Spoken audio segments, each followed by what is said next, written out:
West Bengal civil সার্ভিসকে মাথায় রেখে আরেকটা খুব গুরুত্বপূর্ণ আপডেট ইতিহাসের ক্ষেত্রে আমরা সকলেই কম বেশি শুনেছি, সেটা হচ্ছে দীপাবলি ডিক্লারেশন, যেটা খুব গুরুত্বপূর্ণ। এবার প্রশ্নটা হচ্ছে কেন করা হয়েছিল।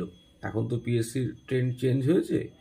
1929 সালে 31 অক্টোবর আরউইন এই কনসেপ্টটা নিয়ে এসেছিল, কারণ সেই সময় ভারতীয় জাতীয়তাবাদের নেতৃবর্গ তারা ভারতের আধিপত্য বিস্তার করার জন্য ক্ষমতার ক্ষেত্রে ব্রিটিশকে উচ্ছেদ করে তারা একটা গুরুত্বপূর্ণ পদক্ষেপ গ্রহণ করার চেষ্টা করছিল। সেই সময় তাদেরকে শান্ত করার জন্যই এই ডিক্লারেশনটা দিয়েছিল, যে ভারতকে বলেছিল যে ভারতের নেতৃবৃন্দরা একটা মর্যাদাপূর্ণ স্থাপন করতে পারবে বা তারা ভারতের শাসন করার বা আধিপত্য বিস্তার করার ক্ষেত্রে একটা গুরুত্বপূর্ণ পদক্ষেপ গ্রহণ করতে পারবে, কিন্তু সেটা কোনো টাইম লাইন বেঁধে দেয়নি।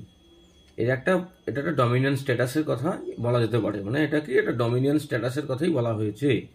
এরকম আপডেট পেতে আমার চ্যানেলটাকে ফলো করুন।